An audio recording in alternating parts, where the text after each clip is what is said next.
ये बहुजन समाज के नेता लोग बहुत ज़्यादा मुसलमान को लेकर चलते हैं। हम तो सोचते हैं कि जैसे बावन हम लोग को हितैषी नहीं है, तो मुसलमान भी हितैषी नहीं है।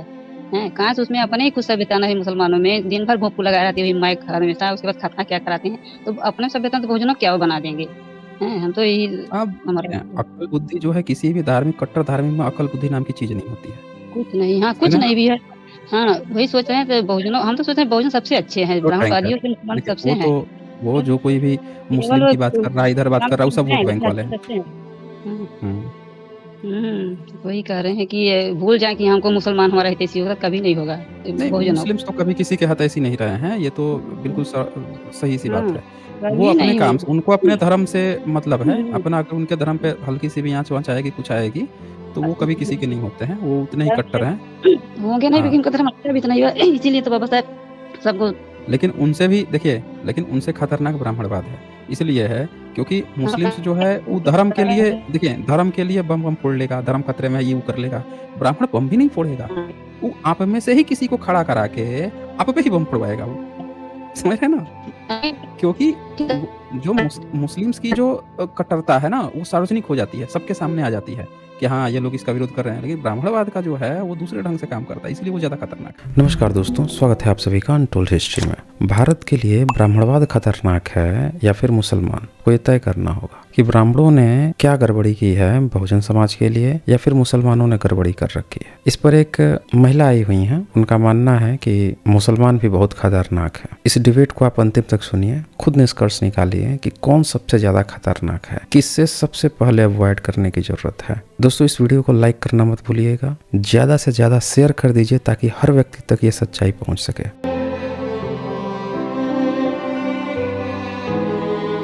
मनीष कनर लिखते हैं, सर बुद्ध ने सेल्फ डिफेंस की भी शिक्षा दिए थे क्या? हाँ जी, मार्शल आर्ट बुद्धिज्म का ही तो है।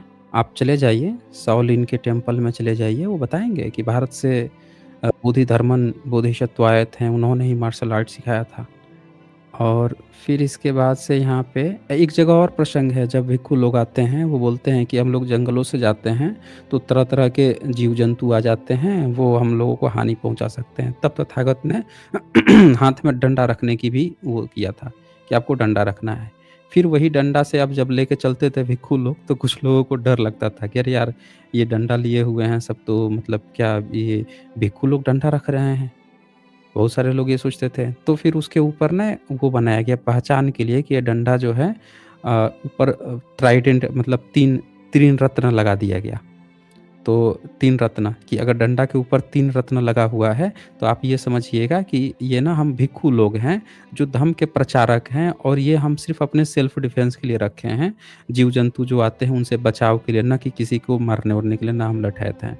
तो वही आज की डेट में त्रिशूल बन गया।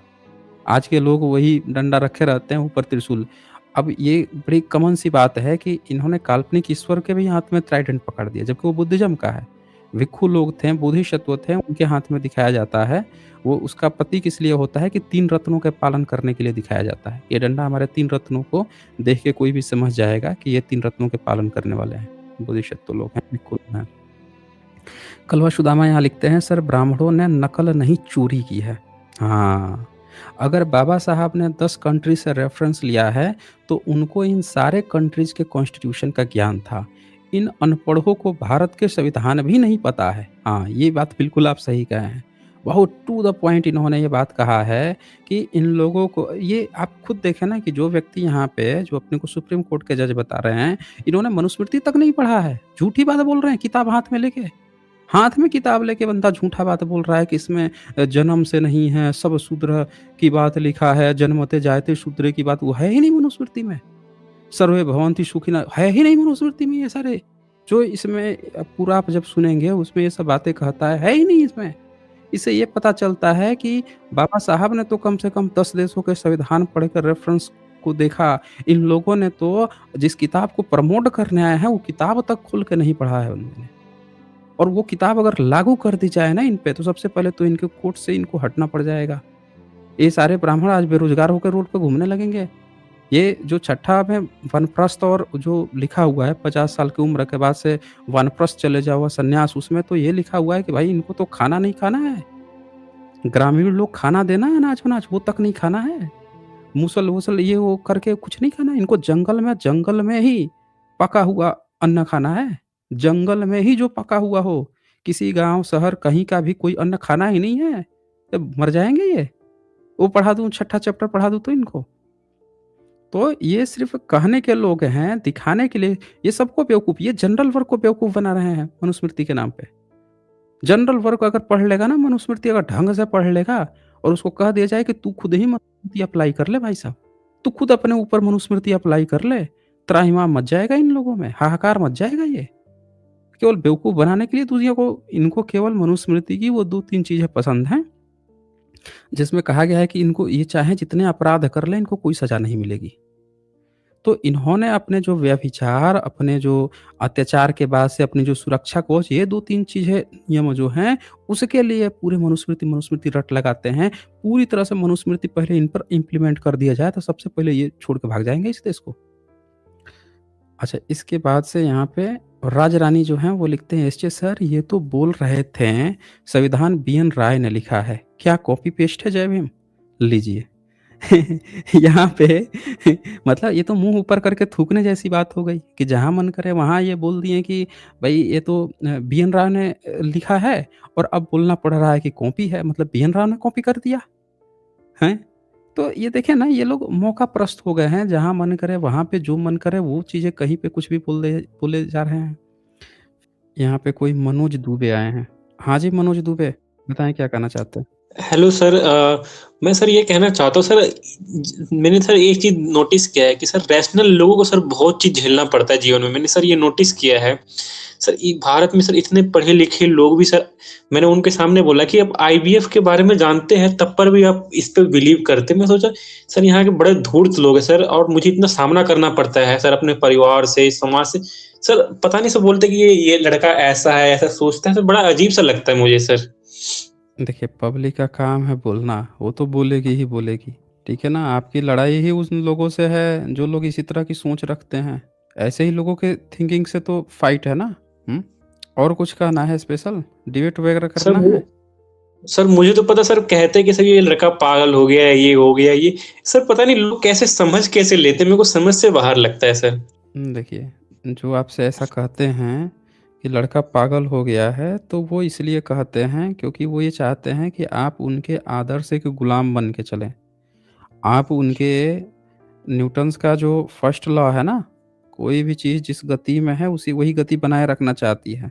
तो आप जब तक एक्सटर्नल फ़ोर्स नहीं लगाते हो तब तक वो उसी गति में बनाए रखना चाहती है, और जब एक्सटर्नल फ़ोर्स लगाओगे तो तीसरा नियम भी तो कहता है ना कि ठीक विपरीत इक्वल रिएक्शन होगा। तो यही चीज़ें तो हो रही हैं आपकी लाइफ़ में, इसमें अलग कुछ भी नहीं है। आप क्या कीजिए कि अगर आपको इसमें ज़्यादा पेन होता है तो ऐसे लोगों को यहाँ पे जोड़िए, प्रयास कीजिए, अपना जो है ना हर चीज़ अपने ऊपर नहीं ले जाता है ना, कुछ इधर साइड बाईपास कर दीजिए इधर, हम लोग देखेंगे ना ऐसे लोगों को। सर मैं जब रैशनल नहीं था सर, मुझे इतना कुछ उतना दिक्कत नहीं था। जब से सर रैशनल बनने के बाद इतना चीज़ें मैंने झेली है सर, मुझे 2 साल के अंदर में इतनी चीज़ झेलने पड़ गई सर, पूछो मत। जब मैं सर रैशनल नहीं था तो कुछ सर कुछ था ही नहीं सर।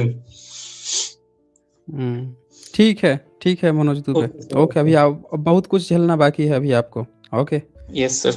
हाँ, चलिए आगे बढ़ते हैं हम लोग। और सुमन बौ जी का यहाँ पे सुपर स्टिकर है। फिर यहाँ पे एनवायर्ड फुल मून जी का यहाँ सुपर स्टिकर है। यहाँ पे ओम प्रकाश जी का सुपर स्टिकर है। और यहाँ पे नरन मरांडी लिखते हैं, ब्राह्मणों ने गिनीज बुक में रिकॉर्ड दर्ज कर लिए हैं, पर किसी काम पर नहीं, धूर्तता में। जय भीम सर। ये तो यही तो बात है। चलें अब देखें, है कोई डिबेटी? हाँ जी, सुशीला जी, बताएँ क्या कहना चाहते हैं? नमो बुद्धाय जय भीम। हाँ, हाँ, नमो बुद्धाय जय भीम। जी, बताइए। कह रहे हैं कि जात-पात तो इतना भयंकर बीमारी है कि पूछो ना। भारत में जात-पात तो भिखारियों में है, आम आदमी की तो बात ही छोड़ दीजिए। कैसे एक बार की घटना है, मैं बस स्टॉप पे जा रही थी, तो हुँ, हुँ। बस स्टॉप पे बस खड़ा था, तो बस में बैठी थी, तो 2 भिखारिन चढ़ी, एक बाभन थी, एक चमाइन थी। तो वो जो है चमैनिया चढ़ के पहले तो माँगने लगी, तो सब लोग मैंने 10-5 जो दिए। उसके बाद 2 बच्चे थे, एक पैदल ली थी, एक गोद में ली थी। तो उसके बाद एक हुँ। बाभन चढ़ी, तो बभनिया चढ़ी तो देख रही कि वो पहले माँग ले रही है, हम पिछड़ गए। तो कह रही क्या हुँ। मने ऐसे देसी भाषा में कि देखो भैया, देखो बाबू, ये चमाइन है, आगे के माँग ले रही है। ये चमाइन है और जो है माँग ले रही है। तो चमैनिया क्या कह रही है कि हुँ। "करे हम चमाइन होई त बाभन होता केकर माँगत है? त जौन बाटे हो तो कतो घर में रह रहा है, त केकर माँगत है?" थोड़ा हिंदी में भी थोड़ा बता दीजिएगा, जो बोल रही हैं ना उसको हिंदी में भी। ठीक, ठीक। हाँ, तो कह रही कि जो है क तुम क्यों काकर माँग रही हो? तुम तो बाभन हो, तुम क्यों माँग रही हो? जो है तुमको तो घर में रहना चाहिए था। तो वो कह रही है, "देखो बाबू, देखो भैया, ऐसे हम मुझसे जो है मुझसे लड़ती है और हमको हमारे लड़की की शादी करना है इसलिए माँग रहे हैं।" बभनिया कह रही है, जो बभनिया है। तो कह रही, "करे तुमको जो है शादी करना था, हमारे छोटे-छोटे बच्चे हैं, हमको उनको जिलाना है, जो है उनकी देखभाल करना है इसलिए माँग रहे हैं।" और दोनों लड़ने लगी।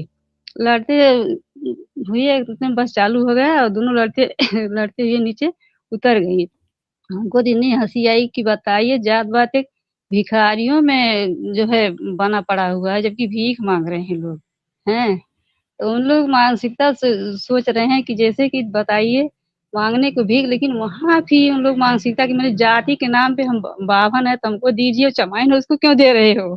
कह रही है, हैं? हुँ। मुझे लगा कि क्या बताएँ?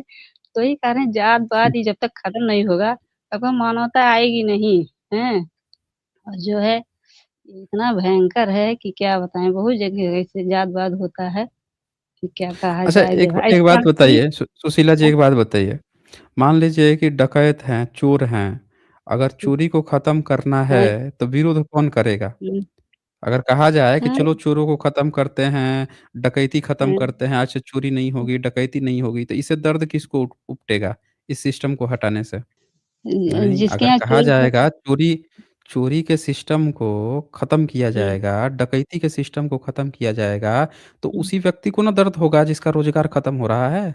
हाँ, उसी को तो होगा ही। तो चोर को और हाँ, डकैत को दर्द होगा कि हमारा तो हाँ, सिस्टम ये सब बंद करने जा रहे हैं। तो हाँ, अब हाँ, एक बात बताइए कि जब जातिवाद खत्म करने की बात आती है तो दर्द किसको होता है? हाँ, तो ब्राह्मणवाद को हो दर्द होता है जो सारे जातिवादी, जितना रहा है। जातिवादी हैं, जैसे आप कहिएगा ना जाति हटाओ, तो सबसे पहले जो हाँ, दर्द होगा, वो यही हाँ, जातिखोरों को होगा, आतंकवादियों हुँ, को होगा। हुँ, हाँ, यही सबसे बात पहला दर्द हमारे इनको उठेगा। हाँ, यही हुँ, बात हमारे प्रधानाध्यापिका जो है ब्राह्मण हैं तो वह कहीं हमेशा कहती हम ब्राह्मण हैं तो हम कहें कि आप ब्राह्मण कहें, चलो आपको कहानी सुनाते हैं। ले जाकर कान से सुनाई कि ऐसी यही कहानी सुनाई, यही चमाइन और बभन वाला दोनों। तब से वो ब्राह्मण अपना ब्राह्मण कहना छोड़ ही दी। कहीं अरे गरीबता था हुँ। माँग रही थी। हम कहा अभी देख लीजिए, तब से कभी भी नाम ही नहीं ली कि मैं ब्राह्मण हूँ। ऐसे। देखिए, इनको शादी-विवाह करना हो, तो अपनी हुँ, जाति चाहिए। अपनी हाँ, जाति चाहिए हाँ, ना, शादी-विवाह हाँ, करना हो तो। रिश्तेदारी हाँ, रखना हो, अपना जाति चाहिए। मंदिर में हाँ, पुजारी बनाना हो, तो इनको कौन-से जात का हाँ। चाहिए? इनको अपने जाति का ब्राह्मणवादी चाहिए, समझा। ब्राह्मण चाहिए हाँ, इनको, ठीक है? हाँ, हाँ, तो सारा हाँ। काम इनको अपनी ही जाति के अनुसार चाहिए। लेकिन हुँ, जैसे ये हुँ, बात कहिएगा कि भई जाति के आधार पर ही तू सारा काम कर रहा है, तो हुँ, भैया हुँ, जाति के आधार पे ही बहुजनों को प्रतिनिधित्व हुँ। मिलना चाहिए, तो ये दर्द हो जाएगा। अरे! ये लोग क्या? जाति की बात कर रहे हैं, जातिवाद फैला दिए, ये कर हुँ, दिए, वो हुँ, कर दिए। हुँ, समझिए इसी से हाँ, कि कितना धूर्त चुनमंगा गैंग है, कितना धूर्त हाँ, इनके डीएनए में ही भरा पड़ा हुआ है। सब काम हाँ, जाति से करेगा और जैसे हक अधिकार की बात जाति के आधार पर हाँ, कीजिएगा कि तू हुँ, अपने सारे अधिकार तो जाति के आधार पर ले रहा है। जब हमारे हक हुँ, अधिकार की बात आ रही है, तो जातिवाद फैल जाएगा, तो देश टूट जाएगा, तो ये हो जाएगा। हुँ, तो ये इन लोगों की नस्ली जो है हुँ। धूर्तता है ये। नहीं, ठीक जात है। तो बिल्कुल। हेलो, एक बात और हुँ। है, ये बहुजन समाज के नेता लोग बहुत ज़्यादा मुसलमान को लेकर चलते हैं। हम तो सोचते हैं कि जैसे बावन हम लोग हितैषी नहीं, तो मुसलमान भी हितैषी नहीं है। हैं? काश उसमें अपने ही खुद सभ्यता नहीं मुसलमानों में, दिन भर भोंपू लगाए रहती है वही माइक हमेशा, उसके बाद खतना क्या कराते हैं। तो अपने सभ्यता तो बहुजनों को क्या वो बना देंगे, हैं? हम तो यही अब हमारा देखिए, अक्ल बुद्धि जो है किसी भी धार्मिक कट्टर धार्मिक में अक्ल बुद्धि नाम की चीज़ नहीं होती है। कुछ नहीं, हाँ, कुछ समझे ना? नहीं भी है। हाँ, वही सोच रहे हैं कि बहुजनों हम तो सोच रहे हैं बहुजन सबसे अच्छे हैं, तो टैंक है। ब्राह्मणवादियों से मुसलमान देखिए, सबसे हैं। वो फिर जो कोई भी केवल मुस्लिम वो की बात कर रहा है, इधर बात काम कर रहा है, वो सिर्फ सब हैं, वोट बैंक लेकिन वाले अच्छे हैं। से अच्छे हैं। हुँ, हुँ। वही कह रहे हैं कि ये भूल जाएँ कि हमको मुसलमान हमारा हितैषी होगा, कभी नहीं होगा। नहीं, बहुजनों मुस्लिम्स तो कभी किसी के हितैषी नहीं रहे हैं, ये तो बिल्कुल हुँ, सही-सी बात हाँ, है। वो कभी अपने नहीं काम से, होगा। उनको अपने धर्म से मतलब है, हुँ, अपना अगर उनके धर्म पे हल्की-सी भी आँच-वाँच आएगी, कुछ आएगी, तो वो कभी किसी के नहीं होते हैं, वो उतने ही कट्टर हैं। होंगे नहीं, हाँ, लेकिन उनका धर्म अच्छा भी तो नहीं हुआ, इसीलिए तो बाबा साहब सबको लेकिन उनसे भी देखिए, लेकिन उनसे खतरनाक ब्राह्मणवाद है। इसलिए है क्योंकि मुस्लिम्स जो है वो धर्म के लिए, देखिए धर्म के लिए बम-वम फोड़ लेगा, धर्म खतरे में है ये वो कर लेगा। ब्राह्मण बम भी नहीं फोड़ेगा, वो आप में से ही किसी को खड़ा करा के आप पे ही बम फोड़वाएगा वो। समझ रहे हैं ना? क्योंकि वो जो मुस्लिम्स की जो कट्टरता है ना, वो सार्वजनिक हो जाती है, सबके सामने आ जाती है कि हाँ, ये लोग इसका विरोध कर रहे हैं। लेकिन ब्राह्मणवाद का जो है, वो दूसरे ढंग से काम करता है, इसलिए वो ज़्यादा खतरनाक है। ठीक है, ओके, चलिए आगे बढ़ते हैं। और संजय जी का यहाँ सुपर स्टिकर है। सचिन रोकड़े यहाँ पे लिख रहे हैं, फुटबॉल ओलंपिक्स में भी रिजर्वेशन नहीं, तो इंडिया बॉटम से टॉप क्यों करता है? एक लड़की क्रिकेट का एग्जाम्पल दे रही थी, कल इंडिया यूएसए से हारते-हारते बचा। बिल्कुल सही बात है। ये खेल-कूद में रिज़र्वेशन ले आएँगे ना, तो मैं गारंटी देता हूँ कि खेल-कूद का प्रदर्शन सुधर जाएगा। ये केवल रिज़र्वेशन ना होने के कारण भारत में इतने सारा ओलंपिक हम क्यों पीछे हैं? हम इसीलिए पीछे हैं क्योंकि क्या होता है कि जब सिलेक्शन इनकी टीम है ना, हमें किन पे पैसे खर्च करने हैं। भई ये हमेशा एजुकेशन, ये हज़ार साल से एजुकेशन लेके आए हैं, कूद-फान कर रहे हैं। हज़ार साल से मेहनत का काम जो है, मेहनत काम बहुजन करते आए हैं। तो बहुजनों को क्यों नहीं आरक्षण दिया खेल-कूद में? भाई जो जिस चीज़ का फ़ील्ड है उसमें तो उनका एक छत्र राज होना चाहिए, क्यों नहीं दिया? वहाँ पे उन लोगों को ये घुसेड़ने का प्रयास करते हैं जिनका इतिहास कभी बैकग्राउंड बहुत ज़्यादा स्ट्रॉन्ग नहीं रहा है। तो अगर बहुजनों को प्रतिनिधित्व दिया जाता है, कम से कम 50% तो दे ही दें। 85% जितनी संख्या है, 85% वहाँ पे ये प्रतिनिधित्व दे दें खेल-कूद में। ओलंपिक्स हर एक गेम में बहुजनों को वहाँ पे पैसे इन्वेस्ट करें ना, सही जगह पर लगाएँ ना। मैं गारंटी देता हूँ 5 से 10 साल में ना रिज़ल्ट जो है ना, ये 4 गुना 5 गुना ज़्यादा बड़ा निकल के निकलेगा। क्योंकि ये गलत जगह पे ये लोग पैसे खर्च कर रहे हैं। ये एक्चुअल में सेंधमारियाँ चल रही हैं, जो जो जिनके खाए-पिए अघाए हुए लोग हैं, जिनके पास फैसिलिटी है, उनके बच्चे जाके थोड़े बहुत कुछ सीख लेते हैं, वही बच्चों को थोड़ा प्रमोट किया जाता है। जबकि इतिहास रहा है कि भारत में बहुजन बच्चे जो हैं, वो मेहनत-कश बच्चे हैं। उनको आप खिलाइए-पिलाइए, उन पे पैसे इन्वेस्ट कीजिए और देखिए वो जनरेशन आपको खेल-कूद में, ओलंपिक में, हर फील्ड में वो आपको मेडल ला के देगी। और ये बहुत सारे बहुजन बच्चे बड़ी मेहनत से, जिनके पास जूते-चप्पल तक नहीं थे, उन बच्चों ने अपने दम पे करके दिखाया है। ये सही जगह पैसे नहीं खर्च कर रहे हैं ये। तो बिल्कुल सही बात है। क्रिकेट क्या है? क्रिकेट में इतनी बड़ी आबादी है, शर्म नहीं आती है?